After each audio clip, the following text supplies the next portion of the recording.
బ్రహ్మస్వరూపులారా, ఆత్మబంధువులారా,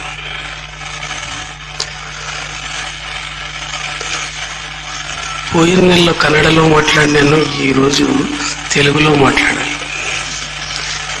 మేము అనుకున్న ప్రకారం ఈరోజు వైశాఖ పూర్ణిమ. ఈ రోజుకు ఒక వైశిష్ట్యం ఉంది.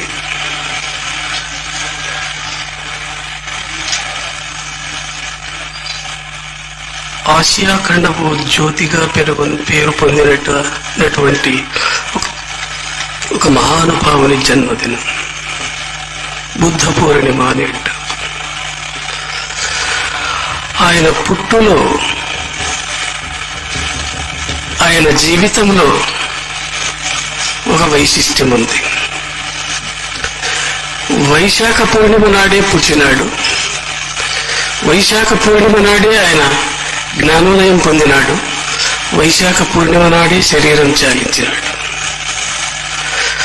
3 పౌర్ణిమ రోజులే జరిగినాయి.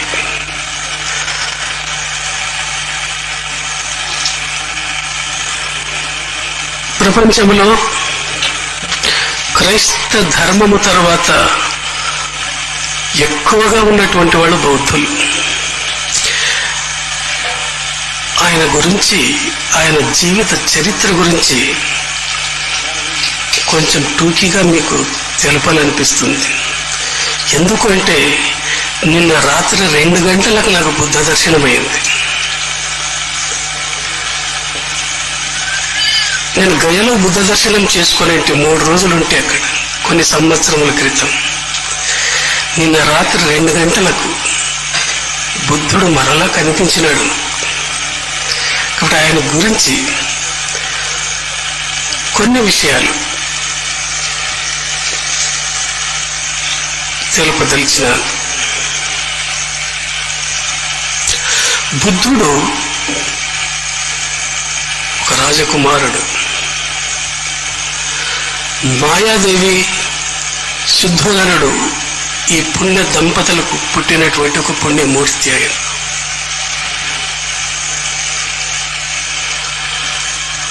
ఆమె మాయాదేవి కాన్పు కొరకు 9 మాసాలు నిండినాయి. పుట్టినింటికి పోతూ ఉంది. లుంబిని వనంలో, అరణ్యములో ఆమెకు నొప్పులు రావడం, అక్కడే కాన్పు కావడం జరిగింది.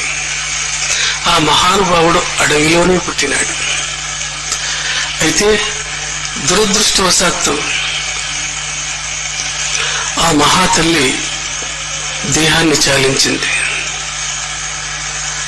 తర్వాత ఆ పిల్లవాని పెంపకం గౌతమి పినతల్లి చూస్తూ వచ్చింది, సంరక్షణ చేసింది.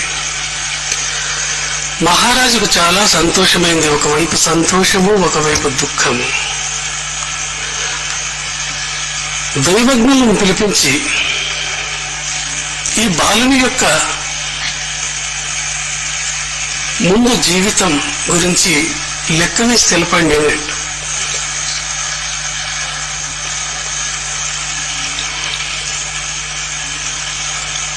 నిష్ఠాగరిష్ఠులు ఆ కాలంలోని దైవజ్ఞులు జ్యోతిష్యం చెప్పేవాళ్ళు. ఈ కాలంలో లాంటి వాళ్ళు కాదు. ఈ కాలంలో జ్యోతిష్యం అంటే డబ్బు వైపు చూస్తారు. వాళ్ళు లెక్క వేసి, మహారాజా, ఈ బాలుని గురించి 2 విషయాలు మాకు తెలుస్తున్నాయి. దాంట్లో ఏదైనా ఒకటి జరగవచ్చు. అనేక రాజ్యాలను జయించి ఒక చక్రవర్తి కావచ్చు, లేదా సర్వసంగ పరిత్యాగి ఒక మహాయోగిగా వెలుగొందుతాడు. ఈ 2 ఏదైనా జరగవచ్చు.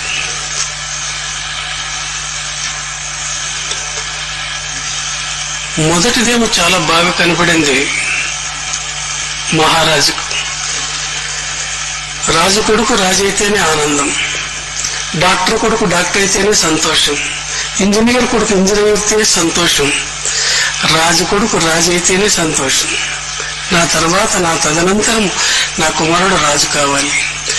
మంత్రం సమావేశపరిచి ఈ సమస్యను ఎట్లా పరిష్కారం చేస్తారు అని విచారిస్తాడు శుద్ధోదనుడు. అప్పుడు మంత్రులు బాగా ఆలోచించి దుఃఖమును కలిగించే సన్నివేశాలు ఈయన జీవితంలో రాకుండా చేస్తే ఈయన దాన్ని మర్చిపోతాడు, ఇంకా రాజ విలాసంలోనే బ్రతుకుతాడు, ఉజ్వలమైన భవిష్యత్తును తీసుకురావచ్చు అని సలహా ఇస్తారు. వెంటనే ఒక ప్రత్యేకమైనటువంటి భవనాన్ని నిర్మించి ఈ పిల్లవాడిని పెంచుతారు. సిద్ధార్థ అని పేరు పెడతారు. యుక్త వయస్సు వస్తుంది. ఆడంబరాలతో భోగభాగ్యాలతో జీవిస్తున్నాడు సిద్ధార్థుడు. యుక్త వయస్సు రాగానే అత్యంత సుందరమైన ఒక రాజ కన్యను తెచ్చి వివాహం చేస్తారు. ఆమె పేరు యశోధర అని. చాలా సంతోషంగా ఉంటాడు, ఆనందంగా ఉంటాడు.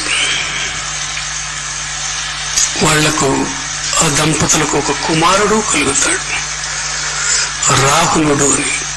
రాహులుడు అని పేరు పెడతారు. భోగ భాగ్యాలతో మునిగి తేలుతున్నాడు సిద్ధార్థుడు. ఆకస్మికంగా ఒకరోజు తన రథం యొక్క సారథితో చెప్తాడు,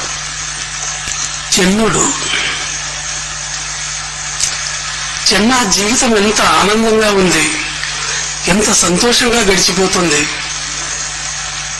ఇంతకంటే ఇంకేం ఆనందం కావాలి అని అంటాడు. చెన్నుడు,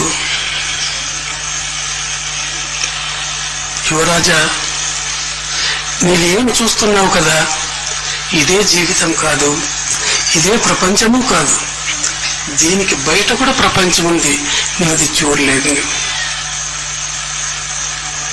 ఆశ్చర్యం ఇస్తుంది సిద్ధార్థుడు. దీనికంటే ఇంకా బయట ప్రపంచం కూడా ఉందా, ఇదే లోకం అనుకుంటున్నాను నేను. ఉంది. మీ నాన్న నీకు బందీఖానలో పెట్టినాడు, ఇది ఒక విధమైన చెరసాల నీకు. అట్లా నేను చూడాలి కదా, దానికి మహారాజు ఒక ఆజ్ఞ కావాలి, అనుజ్ఞ పొందితే బయటికి పోవచ్చు.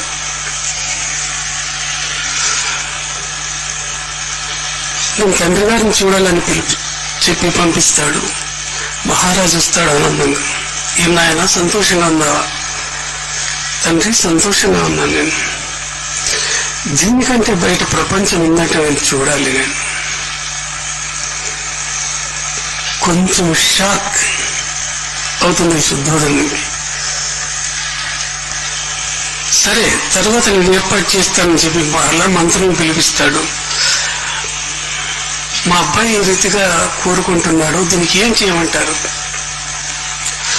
మంత్రులు ఆలోచన చేసి, రాజా, యుక్త వయస్సులో ఉన్నాడు, అత్యంత సౌందర్యవతి అయినటువంటి భార్య ఉంది, కుమారుడు కలిగినాడు, ఇక ఈయనకు వైరాగ్యం ఎట్లొస్తుంది? ఆ ఆలోచన కూడా చేయొద్దండి. భార్య అంటే మీరు సంఖ్యాన్ని వేసినట్లు, దాంట్లో పిల్లవాడు ఇంకా సంఖ్యాన్ని పడిపోయినా బయటకు పోలేడు, మీరు పంపొచ్చు. వెంటనే చాటింపు వేస్తారు. బుద్ధుడు నగరానికి ప్రయాణం అయినాడు. చాటింపు వేసిన యువరాజు వస్తున్నారు మేము దర్శనం ఇచ్చేదానికి, అందరూ పరిశుభ్రంగా ఉండండి, రోడ్లన్నీ క్లీన్ చేసినారు, ఇంట్ల ముందు అంతా క్లీన్ చేసుకున్నారు, ఎదురు చూస్తున్నారు. ఎప్పుడూ చూడలేదు యువరాజుని. చూడాలి చూడాలి చూడాలి. అత్యంత సౌందర్యవంతుడు ఈయన బుద్ధుడు. చూసి చాలా ఆనందపడిపోతున్నారు. బుద్ధుడు కూడా జనం చూసి ఎప్పుడు చూడలేదు అంతమందిని. ఆనందంగా సాగుతుంది రథం. అకస్మాత్తుగా ఒక ముసలివాడు, 90 సంవత్సరములు నిండినటువంటి వాడు, నోటిలో వెదికినా పనులు లేవు, నడుము వాలింది, చేతిలో కట్టె ఉంది, వృద్ధుడు బుద్ధుణ్ణి చూస్తున్నాడు. ఆకస్మికంగా ఆ వృద్ధుని వైపు చూస్తాడు బుద్ధుడు. చిన్న అదెవరు అంటాడు. ఆయన మనిషి యువరాజా అంటాడు. ఏమలా ఉన్నాడే, అంతవరకు అటువంటి వాడిని చూడలేదు, చూసేదానికి అవకాశం కల్పించలేదు తండ్రి. యువరాజా, ఆయన మనిషే, చాలా కాలం క్రితం మా మాదిరిగానే ఉన్నాడు. వయస్సు పెరిగే కొలిది దేహం ముడతలు పడుతుంది, దేహం వాలిపోతుంది. ఆ స్థితిలో ఉన్నాడు ఆయన.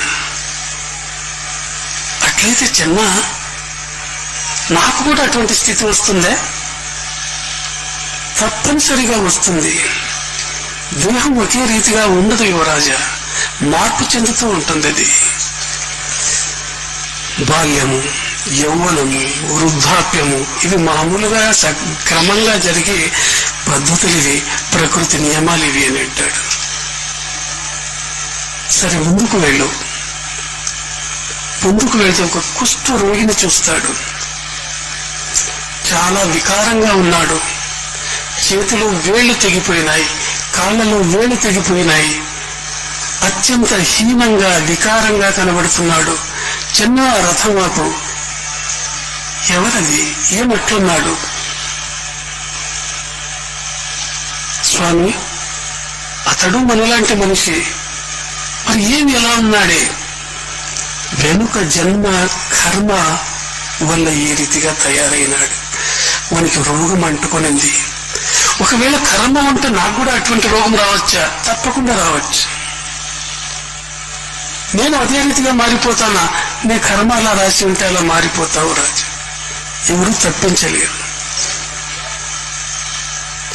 దాన్ని పరిహరించుటకు, నివారించుటకు ఎవరికీ సాధ్యం కాదు. ప్రారంధం అనుభవించవలసిందే. బుద్ధుని హృదయములో ఆలోచనలు మెదులుతున్నాయి. ఇంకా ముందు వృధా. జనులు ఆనందిస్తున్నారు, బుద్ధుడు విచారిస్తున్నాడు. మూడవ సంఘటన చూస్తాడు. మూడవది, నలుగురు ఒక శవాన్ని తీసుకుపోతున్నారు. చాలా కాలమైంది, ఇంకా రాజా మార్గంలో తీసుకుపోయలేదు, అడ్డదారిలో తీసుకుపోతున్నారు. వాళ్ళు ఏడ్చుతున్నారు, మొత్తుకునే వాళ్ళు మొత్తుకుంటున్నారు, తీసుకుపోతున్నారు. దీన్ని చూస్తాడు బుద్ధుడు. చిన్న, ఎందుకు వాళ్ళు పండుకున్నవన్నీ నలుగురు మూసుకుపోతున్నారు? హాయిగా నిద్రపుచ్చవచ్చు కదా, ఎందుకు తీసుకుపోతున్నారు? యువరాజా, ఆ దేహంలో చైతన్యం లేదు, అది శవం అనిపిస్తుంది. ఇప్పుడు శవం అని పేరు దానికి. అని ఏం చేస్తారు? తీసుకుపోయి కాలుస్తారు. తర్వాత అంతే, బూడదైపోయి. నేను చనిపోతానా? తప్పనిసరిగా చనిపోతా. జాతస్యం మరణం ధ్రువం, పుట్టినవాడు గిట్టక తప్పదు.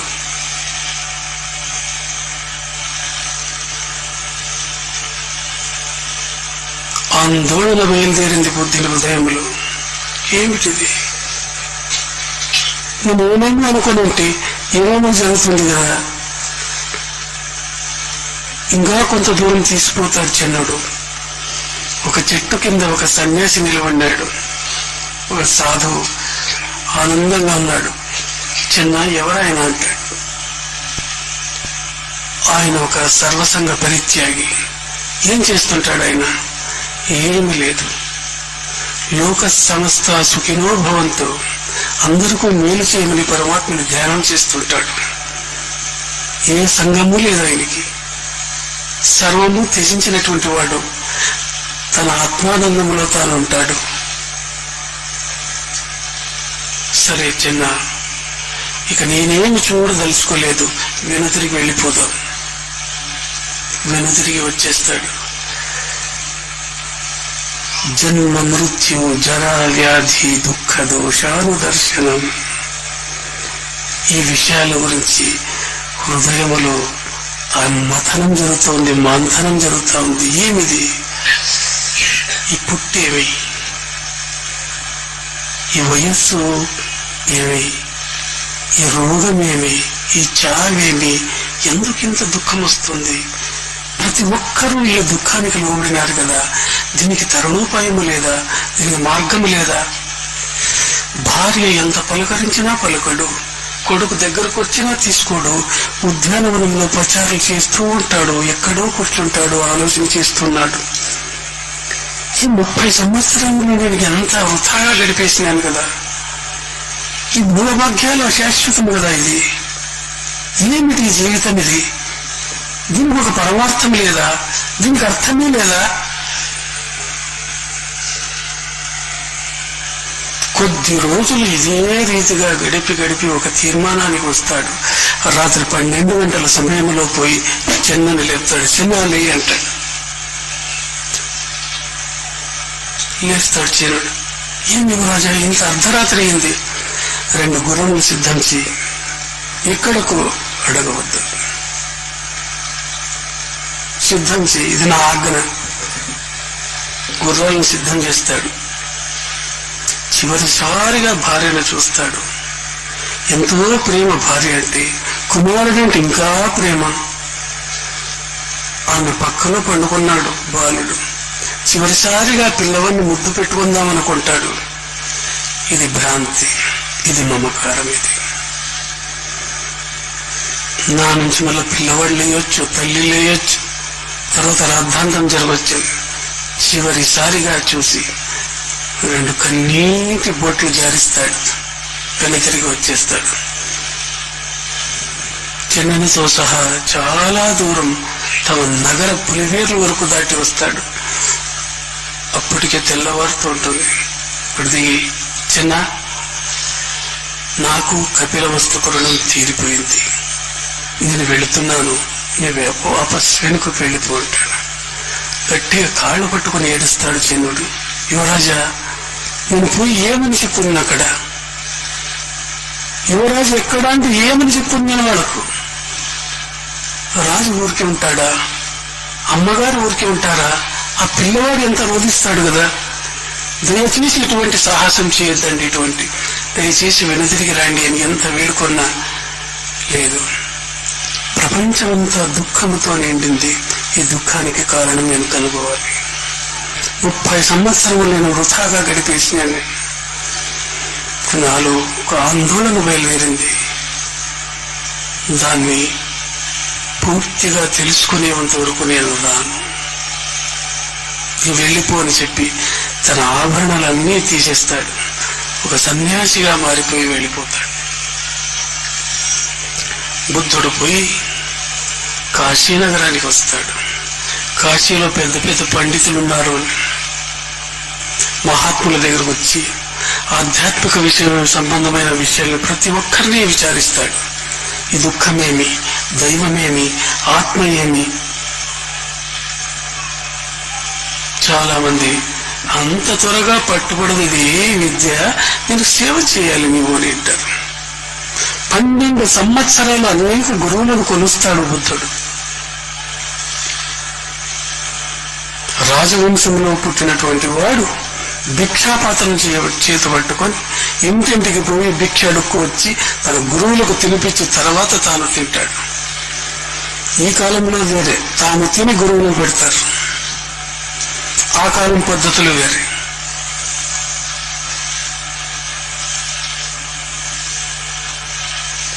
ఎన్నో విధి విధానాలు ఆధ్యాత్మిక క్షేత్రంలో సాధన చేస్తాడు ఆయన మనసు నిలబడడం లేదు. జ్ఞానం తెలిసి రాలేదు, జ్ఞాని కాలేదు.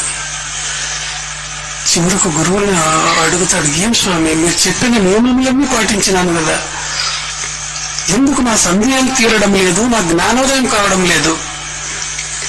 ఏమిటో నాకు తెలిసిందంతే, నీకు చెప్పిందంతే అంటారు. మేము కూడా పూర్తి జ్ఞానులు అయితే కదా, మేము అంతట్లో ఉన్నాం, ఏమో గడ్డలు పెంచుకుంటున్నాము, ఎవడో వస్తున్నాడు, మొక్కుతున్నాడు, పోతున్నాడు, నలుగురిలో నారాయణ అంటున్నాం, అంతే కదా అంటారు.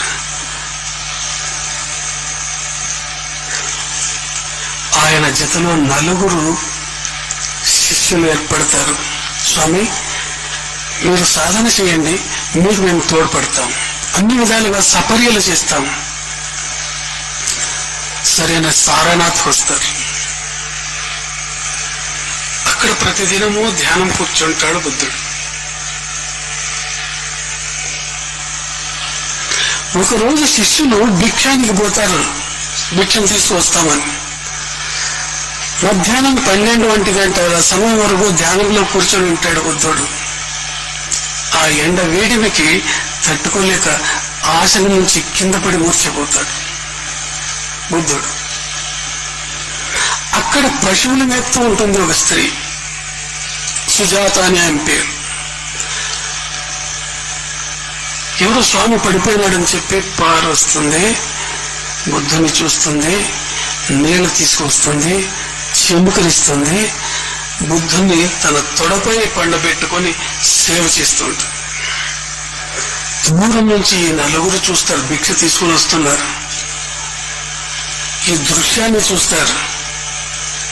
బుద్ధుడు భ్రష్టుడైనాడు ఒక స్టేట్మెంట్. ఎందుకు? సన్యాసి స్త్రీని తాకకూడదు కదా. అదిగాక తొడ మీద పండుకున్నాడు ఆమె తొడ మీద, కాబట్టి బుద్ధు హోగాయా అనుకుంటారు. వచ్చి చూస్తారు, నానా రీతిగా ఆయనకు దూషిస్తారు. బుద్ధుడు చెప్తాడు, నాకేమీ తెలియదు, ఈ రీతిగా పడిపోయినానంతే, ఆ మహాతల్లి నాకు సేవ చేసింది, ఆమెలో నాకు తల్లి భావం ఉంది, కానీ వేరే ఎటువంటి వికారాలు లేవు నాకు. వాళ్ళు నమ్మరు. బుద్ధిని వెలివేస్తారు. పద, ఏమో సాధిస్తావు, ఏమో చూపిస్తావు దారిని, నిన్ను నీకు సేవ చేస్తే నీవే భ్రష్టుడు. లేవు బుద్ధుని వేస్తారు. బుద్ధుడు ఆలోచన చేస్తారు. 12 సంవత్సరములు దాటిపోయింది, నాకు వయస్సు అయిపోతా ఉంది, 42, 43 ఏళ్ళు వయస్సు వచ్చింది. ఏమీ దొరకలేదు. ఈ ఆధ్యాత్మికములో ఏమీ లేదు, ఈ దేవుడు లేదు, దైవము లేదు, ఆత్మ లేదు, పరమాత్మ లేదు. అక్కడ ఉన్నట్టు ఎంత ఆనందంగా ఉంటుంది, మనసులో పరివర్తన. కాబట్టి నేను వెనుదిరిగి వెళ్ళిపోవాలి అని చెప్పి తన బ్యాగ్ అంతా కట్టుకొని కపిలవస్తు ప్రయాణం అవుతాడు, వాపసు పోదామని. కొంత దూరం వస్తాడు, అలా మనసులో ఆలోచన వస్తుంది, ఇప్పుడు నేను వెనుదిరిగిపోతే ఎంత హాస్యాస్పదంగా ఉంటుంది. అక్కడ నా తండ్రి నన్ను ఆదరిస్తాడా? నా భార్య మరలా నన్ను ప్రేమిస్తుందా? నా కుమారుడు చీయనుడా? ఇటువంటి 12 సంవత్సరాలు విడిచిపెట్టిపోయినాడు, మాకు రాజుగా ఏమి చలామణి అవుతాడు, రాజుగా మమ్మల్ని ఏమి వెళ్తాడు అని చెప్పి ప్రజలు హాస్యాస్పదం చేయరా? నవ్వులాటకు వచ్చింది నా బ్రతుకు. మరి ఏం చేయాలి? ఏ ఉద్దేశం కొరకైతే నేను వచ్చినానో ఆ ఉద్దేశంతోనే, ఆ ఉద్దేశం కొరకే నా ప్రాణాన్ని త్యాగం చేయాలి. ఈ నిర్ణయానికి వస్తాడు బుద్ధుడు. ఎక్కడికి పోవల్ల ఒక సరైనటువంటి స్థలాన్ని ఎన్నుకుందామని అట్లే వస్తే గయాకు వస్తాడు. అక్కడ బోధి వృక్షం ఉంటుంది, ఆ చెట్టు కింద కూర్చుంటాడు. ఇక నేను నా ప్రాణం పోయే వరకు పైనకి లేవను, ఇంట్లో చనిపోతాను. ధ్యానం కొరకు నేను ప్రయత్నం చేసినాను, సాధ్యం కాలేదు. ఆ ధ్యానం చేసుకుంటూ నేను చనిపోవాలి. ధ్యాన మగ్నుడై కూర్చొనేస్తాడు బుద్ధుడు. 3 రోజులు గడుస్తాయి. శరీరం శుష్కించింది, ఆహారం లేదు, బడలిక, నీరసము, ఇంకా చనిపోయే స్టేజ్లో ఉన్నాడు బుద్ధుడు. అప్పుడు పుస్తకాల్లో అంటారు, ఆకాశం నుంచి ఒక దీదీప్యమైనటువంటి జ్యోతి వచ్చి బుద్ధునిలో చేరింది అని. అది బుక్కులో రాసినటువంటి, పుస్తకంలో రాసినటువంటి రాత. అది చలో హృదయాకాశంలోనే జ్యోతి ప్రకాశం అవుతుంది ఆయనకు. ఇదే నిజమైన సంగతి. ఆత్మ దర్శనం అయిపోతుంది అక్కడ. అద్భుతమైనటువంటి కోటి సూర్యుల కాంతిని దర్శిస్తాడు ఆయన. ఆయనకున్న సంశయములన్నీ నివారణ అయిపోతాయి. బుద్ధుడు ఆ ఆనందం పట్టుకోలేక నాట్యం చేస్తాడు అక్కడ. అంతవరకు సిద్ధార్థుడే ఆయన. బుద్ధి వికాసం చెందింది, నేను బుద్ధుడు అంటాడు. ఆ ఆనందంలో ఎవరికి ఈ జ్ఞానం ధారపోస్తున్నాను, ఎవరికి ఇస్తున్నాను? నాకు దొరికింది ఇది, నాకు దొరికింది, దుఃఖానికి కారణం నేను కనుగొన్నాను నేను చెప్పి మరలా ఆలోచన చేసుకుంటూ వస్తున్నాడు. సారనాథ్కే వస్తాడు. నలుగురు చూస్తారు దూరం నుంచి, ఓ మూర్ఖుడు వస్తున్నాడు, భ్రష్టుడు వస్తున్నాడు, ఎవరు మాట్లాడొద్దండి, అందరూ కూర్చోండి ధ్యానాన్ని. కానీ అందరూ ధ్యానం కూర్చుంటారు, కానీ తెలిస్తే మాట్లాడాల్సి వస్తుంది, మాట్లాడకూడదు. బుద్ధుడు మహాశక్తి లోపల నిండిపోయింది, ఆ దైవిక అంశ లోపల చేరిపోయింది. వీడిని చూస్తాడు, వచ్చి ఒకను తల మీద చేపెడతాడు. నాయన అంటాడు. ఆ స్పర్శకే అల్లాడిపోతాడు ఆయన. చూస్తాడు, స్వామి అంటాడు. ఎప్పుడు వస్తుంది స్వామి? ఇదే వస్తుంది. ఇంకొకని తల మీద చేపెడతాడు. ప్రభు అని చెప్పి వాడు ఆసనం వేస్తాడు. వాడు ఇంకా ఇద్దరిని లేపుతాడు. అక్కడ సారనాథ్లో కూర్చొని బుద్ధుడు మొదటి ధర్మోపదేశం వాళ్ళు నలుగురికే చేస్తారు. మీరు నాకు అంతో ఎంతో సేవ చేసినారు, నేను కనుగొన్నాను, సత్య దర్శనం అయింది నాకు, మీకు ఆ జ్ఞానం ధారపోస్తాను నేను. ఆ సారనాథ్లు ఇప్పటికూ గుర్తుపెట్టినారు, అట్లే పెట్టినారు. శిష్యులు విన్నట్లు బుద్ధుడు కూర్చున్నట్లు. ఎక్కడ జ్ఞాన బోధ చేసినాడో అదే స్థలంలో బుద్ధుని విగ్రహం పెట్టినారు. 4 ఆది సత్యాలను చెప్తాడు బుద్ధుడు. సర్వం దుఃఖం, దుఃఖ సముదయ, దుఃఖ నిరోధం, దుఃఖ నిరోధ మార్గం, ఆర్య సత్యాలు అని అంటారు.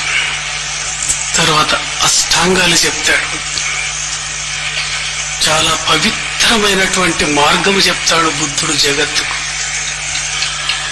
సమ్యక్ దృష్టి, సమ్యక్ సంకల్పం, సమ్యక్ వాక్, సమ్యక్ చారిత్ర్యం, సమ్యక్ ఆజీవం, సమ్యక్ వ్యాయామం, సమ్యక్ స్మృతి, సమ్యక్ సమాధి.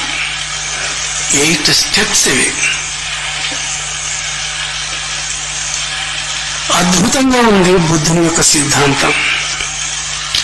తర్వాత తన శిష్యులకు చెప్తాడు, నేనొక్కడికి దీన్ని అనుభవిస్తే లాభం లేదు, సమాజంలో అందరికీ నేర్పాలి ఈ విద్యను. నేను ఈ రహస్యాన్ని ప్రతి ఒక్కరూ అనుభవించాలి.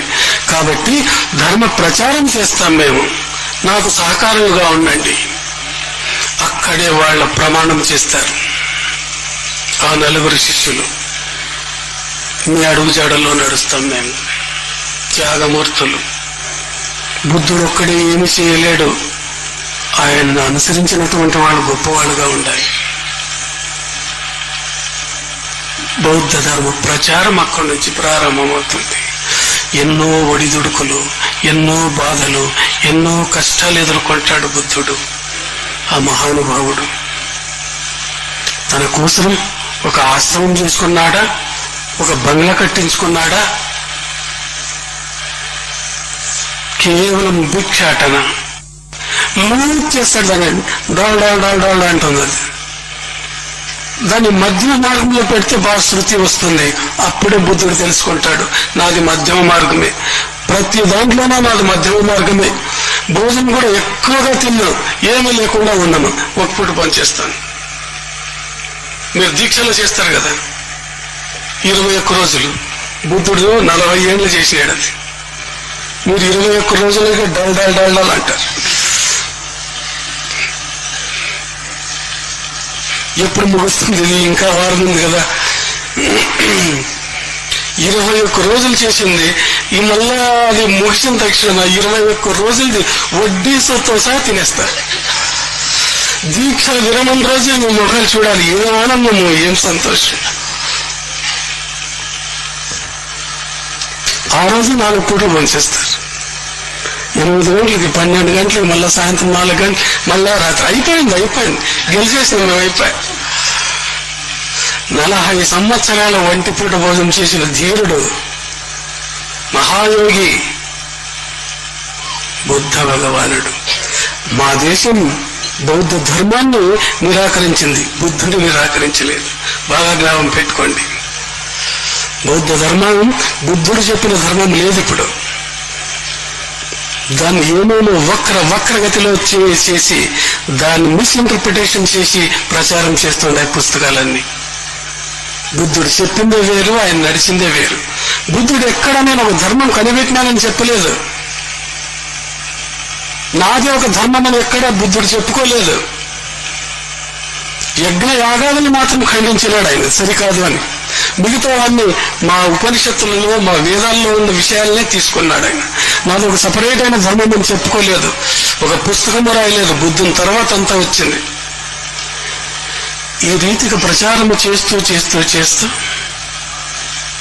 84 సంవత్సరాల వయస్సు వస్తుంది బుద్ధునికి. తన సోదరుడే దేవదత్తుడే బుద్ధుని చంపాలని కూడా ప్రయత్నం చేస్తాడు. ఇంటిలోనే పుడుతుంది చూడండి. బుద్ధుని సోదరుడే అతనికి శత్రువు అవుతాడు. ఒకసారి బుద్ధుడు భిక్షకు పోతూ ఉంటే పైనుంచి కొండ దొర్లి ఒక గుండు దొర్లిస్తాడు పెద్దది, దాని కింద పడి చావాలని చెప్పి. ఆ కాళ్ళకు దెబ్బ కూడా తగులుతుంది. శిష్యులు చాలా బాధపడతారు. స్వామి, మీరు ఒంటరిగా ప్రయాణం చేయొద్దండి మీరు. బుద్ధుడు నవ్వుతాడు. ఒకసారి అరణ్యంలో పోయేటప్పుడు ఆ మార్గంలో పోవద్దండి అంటారు అందరూ. ఎందుకంటే అక్కడ ఒక దొంగ ఉన్నాడు, రాక్షసుడు వాడు, అందరినీ చంపుతాడు అని. బుద్ధుడు ఆలోచన చేస్తాడు, పోతాను నేను, నాకు దేహం మీద అభిమానమే లేదు, దేహం అనేది ఉంది అని భ్రాంతి లేదని ఆయన వినిపోతాను నేను. స్వామి, వాడు చంపుతాడు కావచ్చు, మరి మీకు ఇంకా అభిమానం ఉంది, మీరు ఇక్కడే ఉండండి, నేనే పోతాను. ఒంటరిగా పోతాడు బుద్ధుడు. పైన కొండ మీద నుంచి చూస్తాడు, సన్యాసి దొరికినాడు కదా అని. దగ్గరకు వచ్చి నిలబెడతాడు. నిలవని, నీ దగ్గర ఏముందో తీ అంటాడు. నాయన, ఈ భిక్షాపత్రం తప్ప ఏమీ లేదు నా దగ్గర. ఏమి లేదా? ఏమీ లేదు. ఏమి లేకున్నా నీ చేతులు కాళ్ళని అన్నాయి కదా, నేను చంపి ఆ వేళ్ళన్నీ హారంగా వేసుకుంటాను. నా పేరు అంగుళీ మాలుడు. అంగుళీ అది వేళ్ళు. తర్వాత ఏం చేస్తావు? నాదొక హాబీ ఇది. ఉంటే దోచుకుంటాను, లేదంటే వేళ్ళు తెంచుకుంటాను, హారంగా వేసుకుంటాను. ఇష్టం నీకు అంత ఇష్టం ఉంటే చేసుకో. చివరిసారిగా నువ్వు ఏమైనా నీ దేవుని తలుచుకో అని అంటాడు. ఏమి తలుచుకునేది లేదు, చిన్న కోరిక నాది అంటాడు. ఏమది అంటే, ఒక్క నిమిషం నన్ను చూడు, నా కళ్ళల్లో చూడు, ఇంతకంటే నేనేం అడగను నేను. అంతేనా? అంతే. చూస్తాడు. శక్తిపాతం జరుగుతుంది. బుద్ధుని కంటి నుంచి శక్తి ప్రవహిస్తుంది. అంగుళీమాన్ వెంటనే బుద్ధుని కాళ్ళ మీద పడిపోతాడు. ప్రభు, నేను తప్పు చేసినాను, నేను పాపినే. నేను ఆ మహనీయుడు తన హస్తాన్ని పెడతాడు. ఎవడు పాపి లేదు, లే, ఇంతవరకు నీవు నడిపిన జీవితాన్ని విడిచిపెట్టు. పాశ్చాత్యాపం అదే శిక్ష నీకు. విడిచిపెట్టు, నా వెంటరా. బుద్ధుని శిష్యులలో ముఖ్య శిష్యునిగా మారుతాడు. ఒక గజదొంగ, ఒక క్రూరుడు, ఒక పాపి, ఒక రాక్షసుడు. దానికి స్వామి కూడా అంటాడు, పాపులను రక్షించకున్నా ఫలము లేదు ముందురా అని. అటువంటి పాపులను ఉద్ధరించాలి. అటువంటి బుద్ధుడు చివరిసారిగా భిక్షానికి ఒక ఇంటికి పోతే అక్కడ కొంచెం ఒకడి ఇంటికి తీసుకుపోయి కుక్క గొడుగు ఆహారం చేసి పెడతారు. కుక్క గొడుగులు నాయకొడే అంటుంటారు కన్నడలో. నాయకొడే అంటారు, కుక్క గొడుగు. బుద్ధుడు చూస్తాడు, నాయన, ఇది నేను ఆహారంగా తినకూడదు, నేను ఇది నిషిద్ధం నాకు అంటాడు. లేదు స్వామి, నా ప్రీతి కొరకు మీరు తినాలి. ఎంత వారించినా వినడు. ఆనందుడు అడ్డుపడతాడు. స్వామి, మీరు తినవద్దని. మీరు లేదు ఆనంద, జరగవలసింది ఎంతో జరుగుతుంది. నా చివరి దినాలు దగ్గరకు వస్తున్నాయి. నేను ఏదో రీతిగా నేను ప్రాణం త్యాగం చేయాలి, వానికి సంతోషం పెట్టాలి కదా, నేను వాని సంతోషం కొరకైనా తింటాను, నేను ఆహారం తింటాడు. వెంటనే బుద్ధుని కడుపులో ఒక పుండు పుడుతుంది. ఈరోజు ఈ వైద్యుల పేరులో క్యాన్సర్ అంటారు దాన్ని. పుండు పుడుతుంది. బుద్ధు చాలా బాధపడతాడు. అటువంటి దైవ స్వరూపుడు మహానుభావుడు నాకు ప్రారంభం తప్పలేదంటాడు. అనుభవించలేదు, తప్పదు. చివరిసారిగా అడవిలోనే బుద్ధుడు ఆ ఆనందుని తొడ మీద పండుకొని దేహాన్ని చాలిస్తాడు. 84 సంవత్సరాలు బ్రతుకుతాడు. 2543 సంవత్సరాలైంది బుద్ధుడు పోయి. బుద్ధుని వరిచేకవుతుందే సమాజం. ఎంతమంది, ఎన్ని కోట్ల మంది తలుస్తున్నారు. భారతీయులమైన మేము బుద్ధుని అవతార పురుషునిగా ఎన్నుకున్నాం. Personality is to man what perfume is to a flower. మంచి నడవడిక, మంచి ఆచరణ ఎక్కడుంటే దాన్ని సమాజం గుర్తిస్తుంది. వాళ్ళ దేహం పోవచ్చు, వాళ్ళు లేకుండా పోవచ్చు, వాళ్ళు చేసిన మంచి పనులు మాత్రం మర్చిపోదు సమాజం. All is perishable in the world. Power and wealth will disappear, but the virtue of a great man will live for ever. వాళ్ళ పవిత్రత, వాళ్ళ సమాజానికి ఇచ్చినటువంటి మేలు, మంచి ఎవడు మర్చిపోలేడు. ఇంకా ద్విగుణీకృతమవుతుంది, రెట్టింపు అవుతుంది, ఎన్నో కోట్లు అది పెరుగుతూ పోతుంది. అటువంటి బుద్ధుడు పుట్టినటువంటి దినమిది, వైశాఖ పూర్ణిమ. వాళ్ళంతా మాకు ఆదర్శనీయులు, పూజనీయులు, వందనీయులు. అటువంటి వాళ్ళ మార్గదర్శకత్వంలో మనం జీవితం సాగించవలసి ఉంటుంది. మీరందరూ కూడా ఆ ఆదర్శాలను లెక్కకు తీసుకోవాలి. ఇక్కడ కూడా చాలా మంది వస్తారు, ఆదర్శాల కొరకు కాదు, అడుక్కునే దానికి వస్తారు. ఆచరణ చాలా ముఖ్యమది. చూడండి, ప్రపంచంలో జ్ఞానము సంపాదిస్తాం. జ్ఞానం సంపాదించడానికి పెద్దల 4 మార్గాలు అంటారు. ప్రత్యక్షం, పరోక్షం, శబ్ద ప్రమాణం, ఆప్తవచనం. ఈ 4 మార్గాలే ప్రపంచ జ్ఞానాన్ని సంపాదించడానికి. 10 ఇంద్రియాలు ఉన్నాయి. శ్రోత్ర, త్వచక్షుర్జిహ్వ ఘ్రాణ, వాక్, పాణి, పాద, పాయుపస్థ. ఇవి 10 ఇంద్రియాలు. మనస్సుతో కలిసి 11 అవుతాయి. వీటితో మేము ప్రపంచ జ్ఞానాన్ని సంపాదిస్తాం.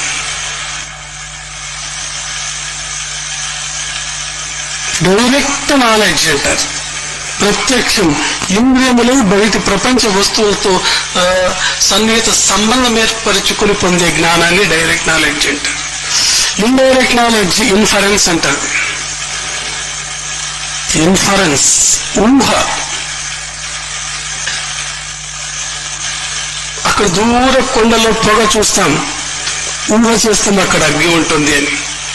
ఎత్ర ఎత్ర ధూమ తత్ర తత్ర వహ్ని. ఎక్కెక్కడ పొగ ఉంటుందో అక్కడ అగ్గి ఉండవచ్చు అని. ఇది ఇన్ఫరెన్స్. ఇది శబ్ద ప్రమాణం. శాస్త్రములు, గ్రంథములు చదివి పొందే జ్ఞానం శబ్ద ప్రమాణం అంట. ఆప్తవచనం, మహాత్ముల యొక్క, జ్ఞానుల యొక్క మాటలను వినిచి పొందే జ్ఞానానికి ఆప్తవచనం అంటారు. ఈ రీతిగా జ్ఞానం సంపాదిస్తాం. ఈ బాహ్య జ్ఞానం కంటే ఆధ్యాత్మిక జ్ఞానం చాలా గొప్పది. ఎన్ని విద్యలు నేర్చినా కోటి కొరకే. అన్య విద్యా పరిజ్ఞానం అవశ్యం నస్వరం భవేత్, బ్రహ్మ విద్యా పరిజ్ఞానం బ్రహ్మప్రాప్తికరం స్థిరం. ఇతరమైనటువంటి విద్యలు ఎన్ని ఉన్నప్పటికీ అన్య విద్యా పరిజ్ఞానం అవశ్యం నస్వరం.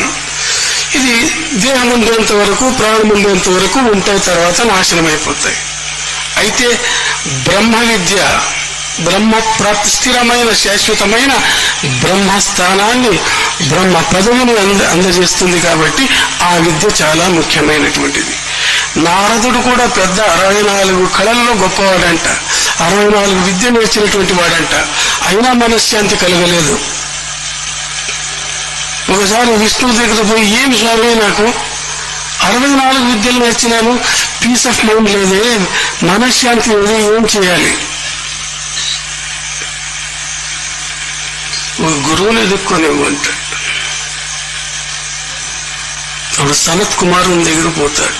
ఈ స్వామి పరిస్థితి ఇట్లా ఉంది, నిజమైన విద్య ఆధ్యాత్మిక విద్య, ఆ విద్య నీకు ధారపోస్తాను అని చెప్పి ఆ ఆధ్యాత్మిక విద్యను ధారపోస్తాడు సనత్ కుమారుడు. అప్పుడు నిజమైన ఆనందం, ఆత్మానందం నారదులకు దొరుకుతుంది. ఈ విద్య చాలా ప్రాచీనమైనది, భారతీయుల ఆస్తి. ఇది ఆధ్యాత్మిక విద్యలో ఈ దేశానికి మించిన దేశం ప్రపంచంలో ఎక్కడా లేదు. ఇదొక్క విషయానికి ప్రపంచమే భారతదేశం ముందు తల ఉంచుతుంది. ఎందుకు? మనస్సును అరికట్టే విధానం, మనస్సును నిలిపే విధానం, మనస్సును సక్రమమైన విధానంలో తీసుకుపోయే విధానం భారతీయులకే తెలుసు. దీనికి మన ఋషిమునులు ఎంతో కృషి చేశారు, కష్టపడినారు, దీని కొరకు సాధించినారు, సమాజానికి ఇచ్చి వెళ్ళిపోయినారు. అనేక మార్గాలు ఉన్నాయి జ్ఞానోదయం కలగడానికి. అనేక విధమైనటువంటి టెక్నిక్స్, విధానాలు కనుగొన్నారు మన వాళ్ళు. మీరు ఏ విధానంలోనైనా పోవచ్చు, ఏ మార్గంలోనైనా పోవచ్చు. ఒక మార్గాన్ని గట్టిగా పట్టుకుని దాంట్లో ముందడుగు వేయండి, గమ్యస్థలాన్ని చేరుస్తుంది. ఇది అన్నిటికీ ఆధారం ఈ అంతఃకరణ, మనస్సు. ఈ వాసనలు ఉన్నాయి మనకు. వాసన అంటే గంధము అని అర్థం. ఆధ్యాత్మిక క్షేత్రంలో వాసన అంటే స్వభావము అని అర్థం. మనస్సు ఒక పాత్ర వంటిది. ఆ పాత్రలో అత్తరు, పన్నీరు, సుగంధ ద్రవ్యాలు వేస్తే మంచి వాసన ఉంటుంది.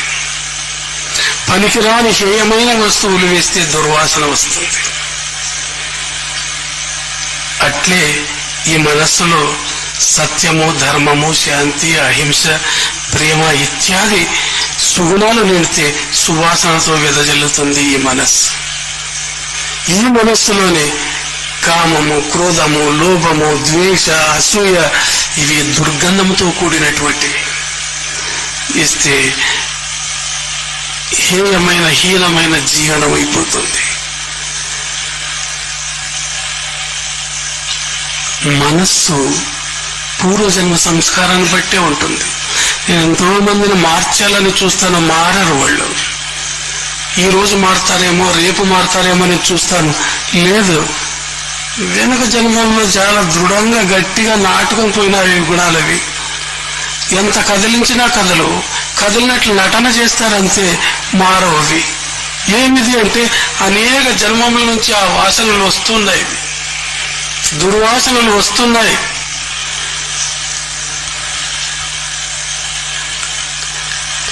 కామః క్రోధశ్చ లోభశ్చ దేహే తిష్టంతి తస్కరాః జ్ఞానరత్నాపహారాయ తస్మాత్ జాగ్రత్త జాగ్రత్త. కామము, క్రోధము అనే గుణాలు లోపల చేరుకున్నాయి. ఎంత మంచివాడైనా లోపల ఆ చెడు గుణాలు ఉంటాయి.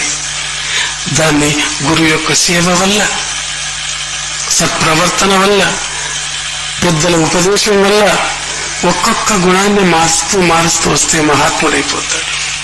కేవలం మీరు కళ్ళు మూసుకొని ధ్యానం చేస్తారంటే యాదేమో చిక్కలేదు మీకు, ఉన్నది దొరికినాడంటే దయ్యాలనుకోండి. స్వామి నాకు ఎవరో కనబడినారంటే దయ్యమే ఆ రూపంలో వచ్చిందనుకోండి. ఎప్పుడు కనబడుతుంది అంటే ఇక్కడ గుణాలు మంచివైతేనే, గుణైహే ఉత్తమతాం యాతిరోచ్చైరాసన సంస్థిత ప్రసాద శిఖరస్తోపి కాకః కిం గరుడాయతే. గుణైహే ఉత్తమతాం యాతిరోచ్చైరాసన సంస్థిత ప్రసాద శిఖరస్తోపి కాకః కిం గరుడాయతే. ఉత్తముడు కావాలంటే కేవలం ధ్యానం వల్ల కాలేరు, మీరు యోగం వల్ల కాలేరు. స్వామి నేను 2.5 గంటలు ధ్యానం చేస్తాను, అయితే బయటికి పోయి బ్రాంతి తాగుతాను.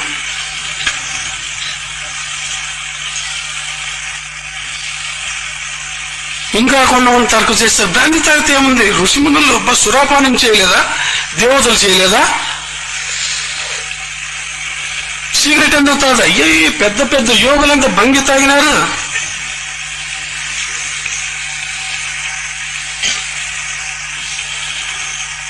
అంత సులభంగా రాదు, అంత సులభంగా రాదు. కాబట్టి సతతము ప్రయత్నం చేయాలి, సతతము ప్రయత్నం చేయాలి. మాయ ఎప్పుడు కొడుతుందో కొడుతుంది.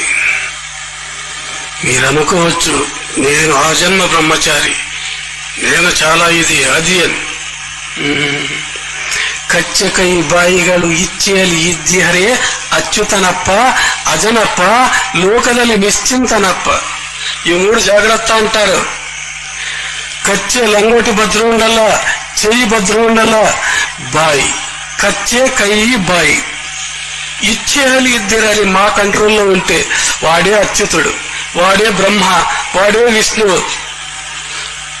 తపస్సు చేసినాడు, యోగం చేసినాడు, మెడిటేషన్ చేసినాడు, పూజలు చేసినాడు, పెద్దోడు ఏం లేదు. సర్వజ్ఞుడు చెప్పినటువంటి మాట ఈ 3 చాలా భద్రంగా పెట్టుకోండి అంటాడు. కచ్చే కయ్యి బాయి ఇచ్చేయాలి ఇద్ది హరే అచ్యుతనప్ప, అజనప్ప, లోకದಲ್ಲಿ నిశ్చింతనప్ప. మీ మనసు మీరే తెలుసుకోవాలి, అది ఎన్నెన్ని అవగుణాలు ఉన్నాయో మీరే తెలుసుకోవాలా. ఒక సుందరమైన స్త్రీని చూస్తే సోదరి భావం రాని నాడు ఆధ్యాత్మికం అడుగంటిపోయిందనుకోండి. ఒక అత్యంత సుందరంగా ఉండే పురుషుని చూసిన తక్షణం కామ వికారం స్త్రీలో ఏర్పడిందా రాక్షసి అయిపోతుంది. ఆ భావాలు పెంపొందించుకోవాలి, బుద్ధి ఉపయోగించాలి, తనకు తాను బుద్ధి చెప్పుకోవాలి. ఇది ఒక రోజులో రాదు, ఒక నెలలో రాదు, వెనక సంస్కారం కూడా బాగుండాలి. ఒకప్పుడు నేను వెనుక రాయదుర్గంలో ఉన్నప్పుడు ఒకసారి శిష్యులు ఒక మఠానికి పిలిచిపోయారు. నాకు స్వామి ఆడ ఒక స్వామి ఉండడు, పోదాం రాండి అని. నాకు చిన్న వయస్సు అప్పుడు. నాకు ఇట్లా జనాలు గిరాకులు అప్పుడు లేరు.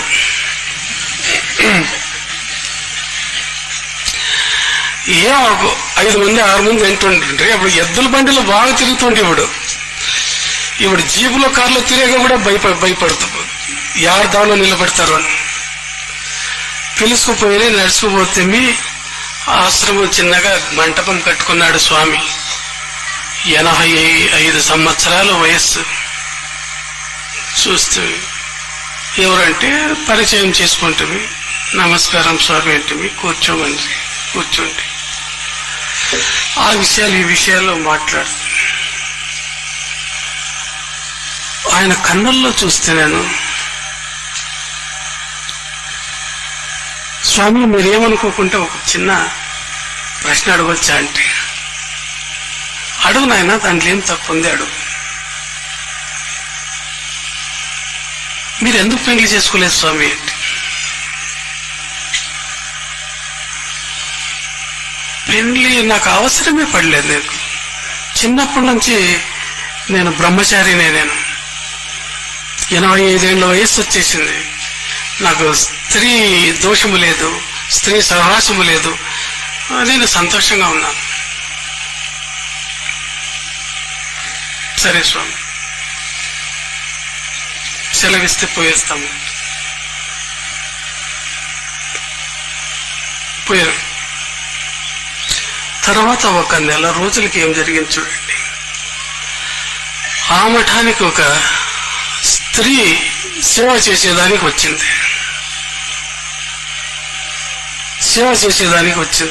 సేవ చేస్తూ ఉంది. ఆకస్మికంగా ఆమె స్నానం చేసి వచ్చి ఆ నగ్నంగా బట్టలు కట్టుకుంటుంది. ఈ స్వామి చూసినాడు ఆకస్మికంగా. ఎన్ని సంవత్సరాల నుంచి బీజ రూపములో ఆ కామభావమును ఒక్కసారి ఉధృతంగా వచ్చేసింది. పోయి ఆమెను కౌగలించుకున్నాడు. ఇంతే జరిగింది. ఆమె గట్టిగా కేకలు వేసింది. అందరు వచ్చినారు. స్వామికి బాగా కొట్టినారు.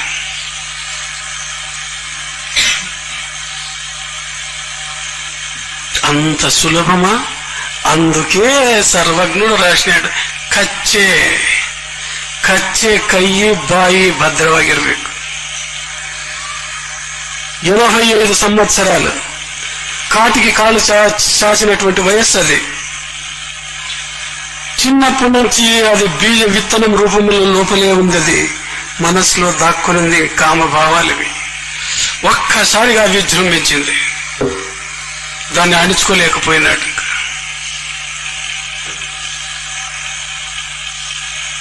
ఇది వాసన, వెనక జన్మల వాసన. ఇది ఎందుకో నాకు ఆ కన్నులు చూస్తే అలా అనిపించింది. ఎందుకంటే మనసులో ఉన్నటువంటి గుణాలు కన్నుల్లో కనబడతాయి. అందరికీ కనబడవు, కొందరికి కనబడతాయి. కాబట్టి వాసనలను జయించాలి. ఒక యోగి కావాలంటే వాసనలను జయించాలి. ఆ వాసనలు లోకవాసన, శాస్త్రవాసన, దేహవాసన. ఇవి 3 జయిస్తే దేవుడైపోతాడు. చాలా మందికి లోకవాసన పట్టుకునేది. ఏం లోకవాసన అంటే, ఈ లోకంలో నేను గొప్పవాడు అనిపించుకోవాలి, శ్రేష్ఠుడు అనిపించుకోవాలి, అన్ని పేపర్లో నా ఫోటో ఉండాలి, అందరూ నా పేరే తలచాలి, నన్ను దేవుడు, దేవాది దేవుడు, అవతారమూర్తి, అవతార పురుషుడు, దైవాంశ సంబూతుడు అని పొగడాలి, నన్ను ఎవరూ తిట్టకూడదు. లోక వాసన ఇది. యోగికి ఇటువంటివి చేష్టలు ఉండకూడదు. దూషించేవాడు ఉంటాడు, పోషించేవాడు ఉంటాడు.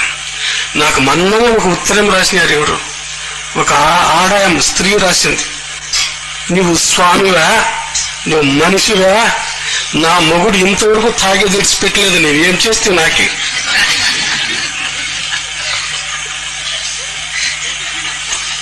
ఇట్లా రాసింది. నువ్వు మనిషివా, నీ స్వామివా.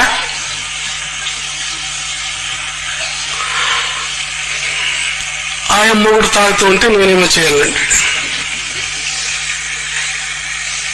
ఇంకా ఇటువంటి లెటర్లు చాలా వస్తుంటాయి నాకు. పొగిడేవాళ్ళకంటే తిట్టేవాళ్ళు ఎక్కువ. ఈ సైడ్ తిట్టేవాళ్ళు ఉంటే ఈ సైడ్ పొగిడేవాళ్ళు ఉంటారు. ఇక్కడ నవ్వుతుంటాను, ఇక్కడ నవ్వుతుంటాను.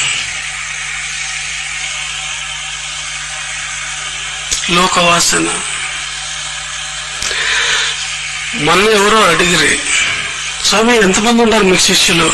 నాకు 10-12 మంది ఉండొచ్చు అంటే. 10-12 మంది ఏం స్వామి, వేల కొద్ది అంటున్నారు కదా బయట. 10-12 మిగతా వాళ్ళంతా వ్యాపారస్తులు.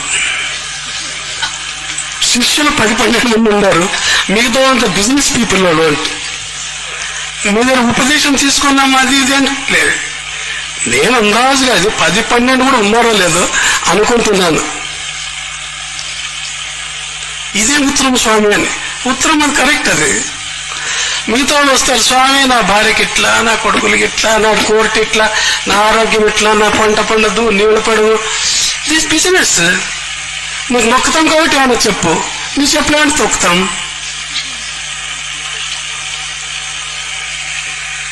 వీళ్ళు శిష్యులు కాదు, భక్తులు కాదు, వీళ్ళేమి వ్యాపారస్తులు. నా దృష్టిలో వ్యాపారస్తులు. రెండోది కృష్ణుడు చెప్పినాడు, ఆర్తి, అర్థార్థి, జిజ్ఞాసి, జ్ఞాని. ఈ రెండిట్లోనే పొరలాడుతున్నారు. ఆర్తి, అర్థార్థి. జిజ్ఞాసి ఎప్పుడు కావాలి మీరు? జ్ఞానులు ఎప్పుడు కావాలా? స్వామి చిక్కేసాలి. అక్కడ శ్రీనివాసం క్షేత్రంలో చిక్కిన అక్కడి నుంచే స్టార్ట్.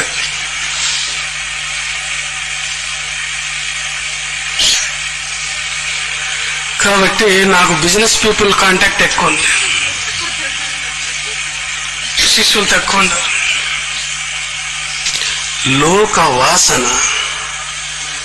లోక వాసనను జయించాలి. ఎవరేమైనా వ్యసనము చేయడు, తన్ను తానైన వాడు, శివజీవైక్య భావమెరిగిన వాడు, బ్రహ్మజ్ఞానుడు. సత్యమైన మాట చెప్తున్నాను. మీరు సకల దుర్గుణాలను దూరం చేసుకొని కేవలం 3 నెలల్లో మీరు జ్ఞానం అవుతారు. చాలా దూరం లేదు జ్ఞానం పొందేదానికి. ప్రయత్నము లేదు మీకు.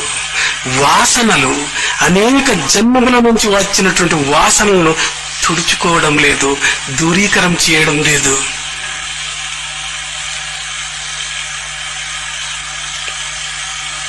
ఎన్ని ఉపన్యాసాలు ఇచ్చినా, ఎంత చెప్పినా మీ గుణాలు మారవు.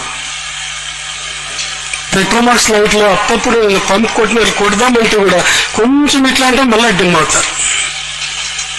నేను కొంచెం ఏమన్నా చెప్తున్నప్పుడు వీళ్ళు కొట్టినప్పుడు కొంచెం పర్వాలేదు, బాగా చెప్పినాడు స్వామి, ఏదో చెప్పినాడు, ఎంతవరకు ఈ ఉపన్యాసం ముగిసేంత వరకే మళ్ళా మామూలు అయిపోతారు. మహాత్ములు ఎన్ని అవస్థలు పడినారు. ఎవరికి ఏం పాపం చేశాడు, ఏం ద్రోహం చేశాడు జీసస్ క్రైస్తు?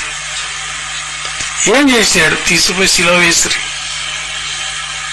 ఆయన చేసిన 3 సంవత్సరముల సేవ అద్భుతమైన సేవ. ఎవరికి ద్రోహం చేయలేదు. అయినా యూదులు విడిచిపెట్టరే, తీసిపోయి శిలువ ఎక్కించరు. శిలువ ఎక్కి మేకులతో కొట్టినప్పుడు కూడా ఆయన ఒక్క మాట అంటాడు, హే ప్రభు, ఏం చేస్తున్నావు నువ్వు? వెంటనే పరివర్తన వచ్చింది. Thy will be done. హే ప్రభు, ఏం చేస్తున్నానంటే ఆయన అన్నంత వరకు ఆయన జీసస్ క్రైస్తు కాదు, అది సన్ ఆఫ్ ఎ కార్పెంటర్ అంతే. వెంటనే అంటాడు, oh God, thy will be done, నీ ఇచ్చే నెరవేరుగాక. నాకు దేహం అభిమానం లేదు, నీ ఇచ్చే ఏమైనా చేసుకో. నిన్ను నమ్మినాను, వెంటనే క్రైస్తు అయిపోయాను. 3 కోట్ల మంది ఈ రోజు స్మరిస్తున్నారు ఆయనకి అంటే దై విల్ బి డన్. ఒకే ఒక నమ్మకం దైవం మీద. శిష్యులకు అటువంటిది రావాలి. ప్రతి చిన్న సమస్య గురువుల దగ్గర తీసుకుపోతారు. విశ్వాసం కావాలి. నమ్మకాలు లేదు మీకు. నమ్మకం ఉంటే మీరే రాజులవుతారు. మీరు పోయి జ్యోతికట్ట దగ్గర ధ్యానం చేయండి అయ్యా అంటే ఆడు ఊరికే బలవంతానికి పోస్తా. స్వామి వస్తాడా కిందకి? స్వామి మాట్లాడతాడా? కిందకి వచ్చిందా? స్వామి ఎవరికి దొరకడం లేదు, ఎప్పుడొస్తాడంట? అకస్మాత్తుగా ఎవరికైనా దొరికే స్వామి, ఓ స్వామికి అప్పుడు స్టార్ట్ అయింది, వాళ్ళతో మాట్లాడతాడు, మాతో మాట్లాడు. పోయినంత కాలం ఇదేనా? మీరు సాధించరా? మీ జీవితం ఉద్ధరింపబడకూడదా? అవకాశం దొరికింది, సాధన చేస్తాము, ధ్యానం చేస్తాం, యోగం చేస్తాం. ఎప్పుడు నేర్చుకుంటారు? మహానుభావులు చూడండి. రమణ మహర్షి ఒక లంగోట్ కట్టినటువంటి వాడు, సదానందంలో ఉన్నాడు. ఆయనకు బాధలు రాలేదా? శారీరకమైన బాధలు రాలేదా? దాన్ని ఆనందంగా అనుభవించినాడు. ప్రారంధం ఇది. అయ్యో ఏమంటాడు రమణ మహర్షి? విస్తరాకులో పంచభక్ష పరమాన్నాలు తిన్నాను, ఈ ఆకు ఎట్లుంటే విసిరి పారేస్తానంటాడు. ఆ ఆకే దేహం అని అర్థమడ. పంచభక్ష పరమాన్నాలు బాగా తిన్నాను నేను, విస్తరాకు ఏమైతే ఏమి?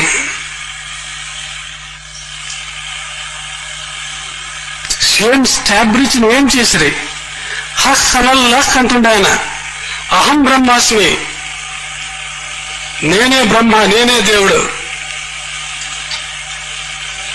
జీసస్ క్రైస్తు కంటే విచిత్రంగా హింస పెట్టి చంపినారు సేమ్ స్టాబ్రిచ్ ని, మహాయోగిని.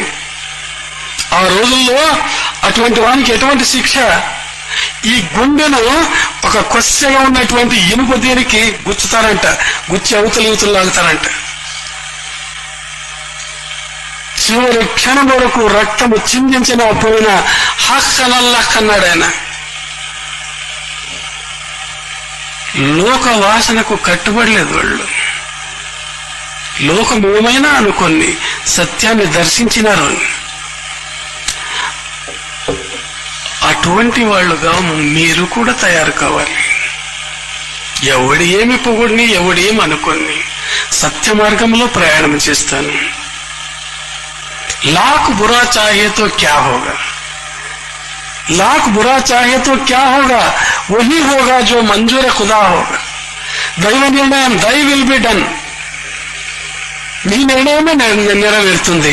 నేను 100 అనుకుంటాను, అవుతుంది. అది మా ఆశ్రమంలో పెద్ద బంగ్లా కట్టించుకోవాలని నేను అనుకుంటాను, అవుతుందా? దై విల్ బి డన్. నీ ఇచ్చే నెరవేరుని. మా కొట్టు ఇస్తా, కొట్టులో ఆనందంగా ఉన్నాను స్వామి. అది కారుతుంది, కామిలేని స్వామి బకెట్ తెచ్చి పెట్టుకుంటాను, నీళ్ళంతా పారేస్తాను. దై విల్ బి డన్. 3 ఏళ్ల తర్వాత ఏమీ లేదు. ఇప్పుడు కొంచెం ఒక రూపము, నరసింహప్ప లలితమ్మ సహకారంతో రూపం వస్తా ఉంది. నేను పోవడం లేదు. అయినా స్వామి ఇది నీ ఇచ్చే, వాళ్ళ హృదయంలో దూరనే చేస్తున్నాం. నేను నరసింహప్పను కానీ లలితమ్మ కానీ ఎప్పుడూ పొగడలేదు. ఇది జరిగింది, జరుగుతుంది. ఇట్లున్నా 3 ఏళ్ల కింద ఏదో ఒక రూపం వచ్చింది. దై విల్ బి డన్. నీవు ఎవరి మనస్సులో చేరి ఏం చేయిస్తావు, నీవు నెరవేర్చుకో. నా ధర్మాన్ని నేను విడిచిపెట్టాను, నా మార్గాన్ని నేను విడిచిపెట్టాను. జరిగింది. లోకవాసన, ఏం ఆసన తీసుకుంటారు, ఏం జరగలేదు. ఏం జరిగేది ఏముంది, హాయిగా ఉన్నాం మేము. అడవిలో అన్నం దొరకదా మాకు? వాళ్ళు పిడికెడు బియ్యం తయారు చేయలేదా? మంచి బియ్యం ఏమంటే పిడికెడు బియ్యమైనా తింటాం. తినమా? ఎవరు నాకు ఉపాసం ఉండము ఆశ్రమంలో ఎవరు అనలేదే, నేను వినలేదు. మీరేమైనా విన్నారే మరి? కాబట్టి లోక వాసనను లెక్క వేయకూడదు. కమ్ వాట్ మే, లోక వాసనను లెక్క వేయవద్దండి. లోకలు ఎట్లయినా నిందిస్తారు. నేను ఎట్లున్నా ఒకడు అందరినీ మెప్పించలేడు, అందరూ ఒక్కరిని కొలవలేరు. బుద్ధుడు కావచ్చు, పైగంబర్ కావచ్చు, జీసస్ క్రైస్తు కావచ్చు, అందరూ జీసస్ క్రైస్తును ప్రేమిస్తున్నారా? క్రైస్తవులు ప్రేమిస్తున్నాడు. బుద్ధులు అందరూ ప్రేమిస్తారా? బౌద్ధులు మాత్రం ప్రేమిస్తారు. వాళ్ళని కూడా విమర్శ చేసేవాళ్ళు ఉంటారు. ముందంతు నీతి నిపుణాయది వస్తువంతు లక్ష్మీ సమావిశతు గచ్చతు వాయుదేశం అజ్జైవ వా మరణమస్తు యుగాంతరేవా న్యాయాత్మత ప్రవిచలంతి పదన్న ధీరా. ఇది బాగా జ్ఞానం పెట్టుకోవాలి. ముందంతు నీతి నిపుణాయది వాస్తవం, నీతి నిపుణులు నిందించని పొగడని. లక్ష్మీ సమావిశతు గచ్చతు వాయుదేశం, లక్ష్మి అంటే ధనం దగ్గరకు రాని పాడైపోని. అజ్జైవవా మరణమస్తు యుగాంతరేవా, ఆ మరణం అనేది ఇప్పుడే రాని, యుగాంతరమందు రాని. న్యాయాత్మత ప్రవిచలంతి, న్యాయ మార్గములో మహాత్ములు ఆ మార్గాన్ని విడిచిపెట్టి పక్కదారికి పోరు. లోకానికి వెరవరోళ్ళు, భయపడరు. లోక నిందను, లోకం యొక్క పొగడ్తను సమంగా తీసుకుంటారు. అదే కృష్ణుడు భగవద్గీతలో చెప్పినాడు. దుఃఖేషు అనుదిగ్న మనాహ సుఖేషు విగత స్పృహ వీతరాగ భయ క్రోధ స్థితధీర్మునిరుచ్యతే ఆ ముని. అటువంటి మహానుభావులు, బుద్ధుని లాంటి వాళ్ళు, గురునానక్ లాంటి వాళ్ళు, జీసస్ క్రైస్తు లాంటి వాళ్ళు, పైగంబర్ లాంటి వాళ్ళు, ఎందరో ఎందరో ఎందరో. బుద్ధుడు చనిపోతే ఒక మాట అంటాడు. ఆనందుడు అడిగితే, ప్రభు నీవు చనిపోతే మా గతిమే. ఆనంద, నాకంటే ముందు ఎంతో మంది బుద్ధులు వచ్చినారు, నేను బుద్ధుడు. నా తర్వాత ఈ ధర్మ సింహాసనం ఖాళీపోదు. ఎంతో మంది బుద్ధులు వస్తారు, పేర్లు మారవచ్చు వాళ్ళవి, అయితే ఆ ధర్మ సింహాసనం మాత్రం ఖాళీ కాదు నాయన. ముందు ఎంతో మంది బుద్ధులు పుడతారు. ఎటువంటి మాట చెప్పినట్టు చూడండి. కొంతమంది స్వాములు అంటారు, నా తర్వాత ఇదే లాస్ట్, ఇంకెవరు రారు. నన్ను మొక్కల మీరు, నేను ఉండునే పోనీ నన్ను మొక్కండి అంటారు. అయితే బుద్ధుని మాట అద్భుతమైన మాట.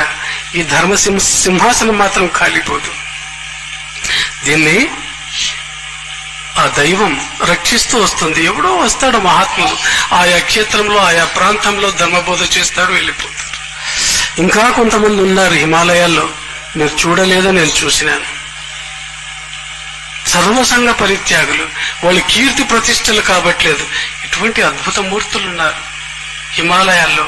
ఎప్పుడో కిందకు వస్తారు, ఎప్పుడు ఎవరికో అదృష్టమైన వాళ్ళకి కనబడతారు, ఆశీర్వదించేసి వెళ్ళిపోతుంటారు. వాళ్ళు ఏం తింటారు, ఎక్కడుంటారు, ఆ చలికి కేవలం ఆ లంగోటి పైన ఉంటారు. ఎంత ఎంత మహానుభావులు ఉన్నారు, ఎటువంటి మహాయోగులు ఉన్నారు దైవ సృష్టిలో జరిగిపోతోంది. కాబట్టి ఎందరో మహానుభావులు, అందరికీ వందనములనండి.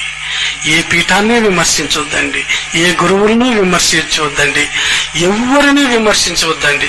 అనేక మార్గాలు ఉన్నాయి, వాళ్ళ మార్గాల్లో పోని.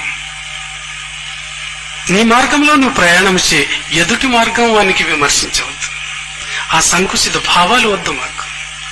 ఎందుకంటే ఒక ప్రదేశం చేరేదానికి అనేక మార్గాలు ఉంటాయి. మైసూరు చేరాలంటే ఒకే ఇక్కడి నుంచి పోయితేనా, ఎక్కడెక్కడి నుంచి చుట్టూ రావచ్చు. ఆ జయమేమి మైసూరు చేరాలి. అనేక మార్గాలు ఉంటాయి. ఆధ్యాత్మిక క్షేత్రంలో అంతే అనేక మార్గాలు ఉన్నాయి. అనేక మార్గాలను కనిపెట్టిన వాళ్ళు మన భారతీయులు. లోక వాసన ఒకటి చెప్పినాను, రెండవసారి నెక్స్ట్ టైం శాస్త్రవాసన చెప్తాను, తర్వాత దేహవాసన చెప్తాను. ఈ మూడు సక్రమంగా మీరు తొలగించుకుంటే జ్ఞానోదయం అయిపోతుంది. ఇప్పటికి 9:25 అయింది. నేను చెప్పినటువంటి విషయాలను కొంచెం మనసులో మననం చేసి నిధిధ్యాసలు చేస్తే మీరు ఉత్తములుగా మారుతారు. కేవలం చూడండి, చావు ఏ రీతిలో వస్తుందో, ఎప్పుడు వస్తుందో చెప్పలేము. మనిషి పోతూ పోతూ కింద పడి చనిపోతాడు, మాట్లాడుతూ పడిపోతాడు. ఈ చావులు విచిత్రంగా వస్తున్నాయి. పోతూ పోతూ ఒక వాహనం తగిలి చనిపోతాడు. కాబట్టి కొంచెం మృత్యువుకు భయపడండి. అది ఎప్పుడు ఏ రూపంలో వస్తుందో ఏమో. అంత లోపల మీరు మీ యొక్క జీవన లక్ష్యాన్ని చేరుకునేదానికి సాహసించండి, ప్రయత్నం చేయండి. ఉత్తిష్టత జాగ్రత్త ప్రాప్యవరాన్ని పోదిత. లేవండి, కష్టపడండి, ఆచరించండి. మహాత్ముల మాటలు ఆచరణలో తీసుకురండి, ధన్యులు కాండి అని చెప్పి ఈ సందర్భంగా మరొక్కసారి బుద్ధ గురుదేవునకు హృదయపూర్వకంగా నమస్కరిస్తూ నా యొక్క మాటలను ముగిస్తున్నాను.